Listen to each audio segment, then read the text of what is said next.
Out of 81 presidential hopefuls in Cameroon's 2025 election, only 13 made it through. And shockingly, Maurice Kamto is not one of them. What happened? Why was one of Biya's strongest opponents disqualified? And who are the mysterious 13 candidates that ELECAM approved? Let's unpack this because something is not adding up. If you're watching this video right now and you have not subscribed to this channel, kindly hit the red button and subscribe.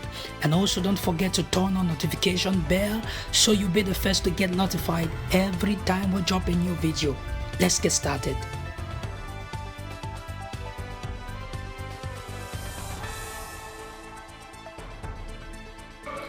"81 candidate applications were made to the national body in charge of organizing elections until the deadline on Monday at midnight.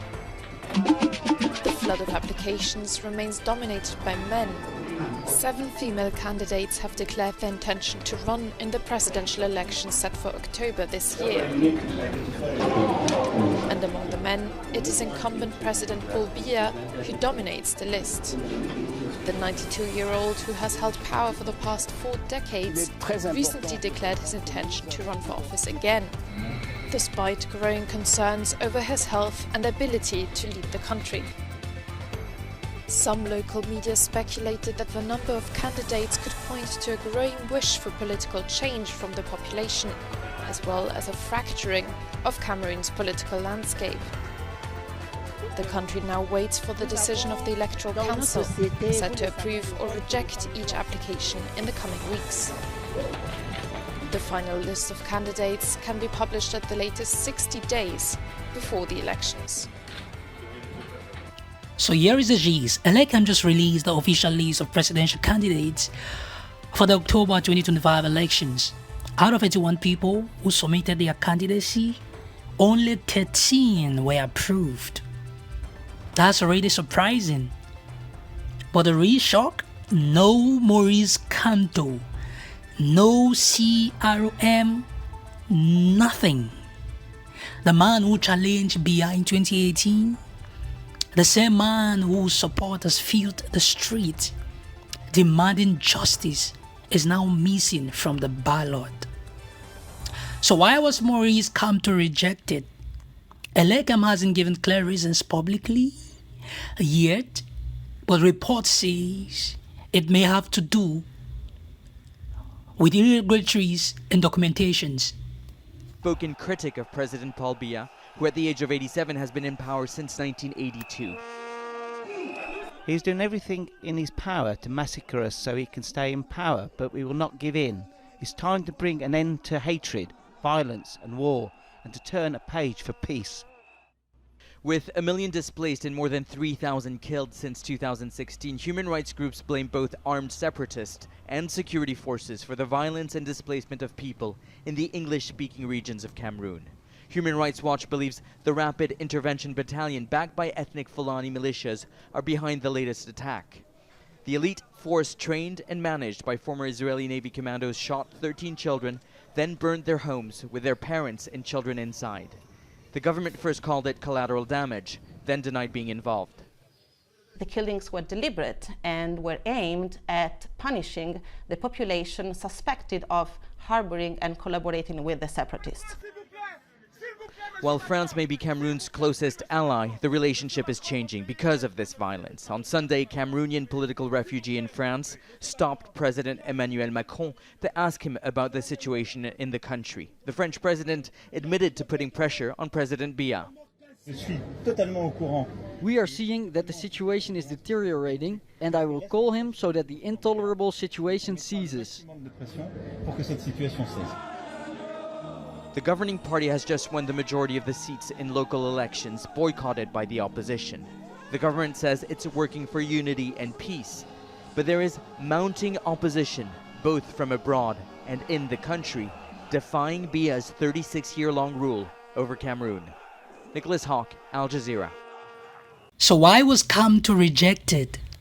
ELECAM hasn't given clear reasons publicly yet, but reports say it may have to do with irregularities in documentation or failure to meet submission conditions. Some say it's politics. Others call it a deliberate move to block real opposition. Remember, Kamto was jailed after the 2018 election and has faced serious political pushback ever since. Is this a legal issue or a strategic one? That's the big question. J'ai dit avant 2018 que j'ai répété en 2018 que j'ai dit en 2020 et que je répète devant vous ce soir que moi, quand vous m'aurez fait l'honneur, l'insigne honneur, la confiance de me confier les rênes de notre pays, vous pouvez être sûr, rien n'arrivera à M. Biya et sa famille. Rien. Je m'en porte garant. Je n'ai pas le temps pour la haine. Je n'ai pas le temps pour la haine. J'ai le temps pour bâtir le Cameroun avec vous. J'ai le temps d'effacer, de supprimer tous les obstacles qui vous empêchent d'aller et venir, d'apporter toutes vos connaissances, vos contributions au Cameroun. Ce sont ces obstacles, ces barrières que nous allons éliminer dans les 3 mois qui suivent notre arrivée au pouvoir. Plus personne d'entre vous ne sera stoppé à l'aéroport pour des motifs fallacieux.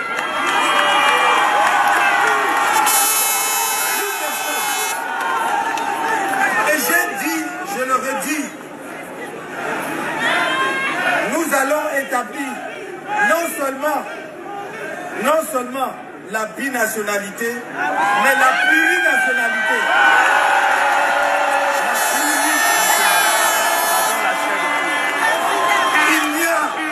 Il n'y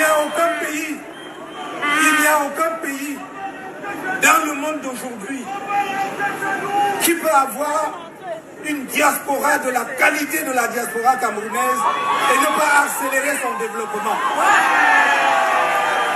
Et tous les pays qui, en une seule génération, ont changé complètement la donne, comme la Chine. Now let's talk about the chosen 13. Who are they? Obviously, President Biya is on the list, seeking another term at 92 years old. But who are the rest? Are they real contenders? Or just filling space? Some names may surprise you. Former ministers, businessmen, a couple of fresh faces, and even people with almost no political history. But here's the twist. None of them seem to have the national momentum or following that Kamto had. So, this real election or just stage show? Voyez-vous, quand je dis ce que je dis, je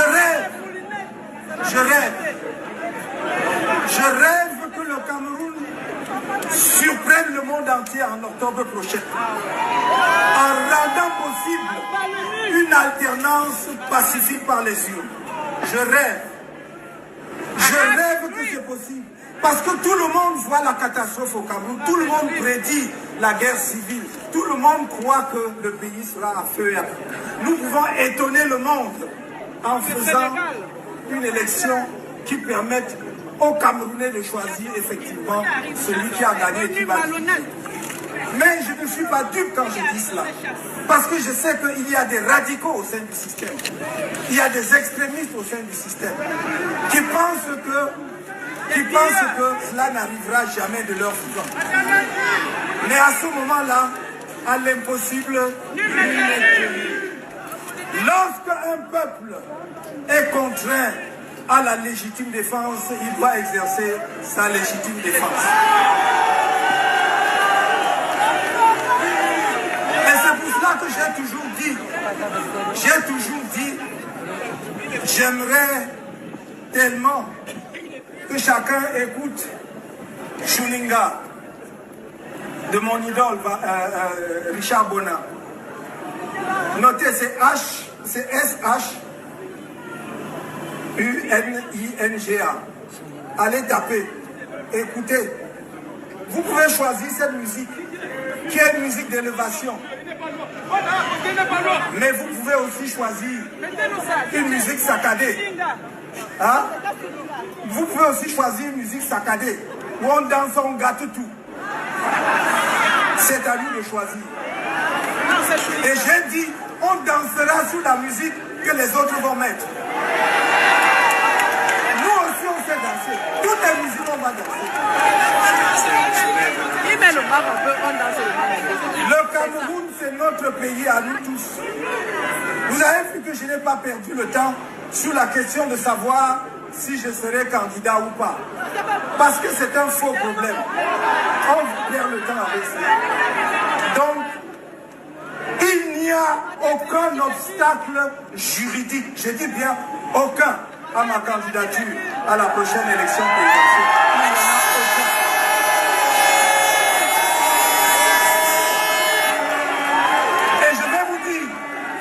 Et je vais vous dire, l'argument.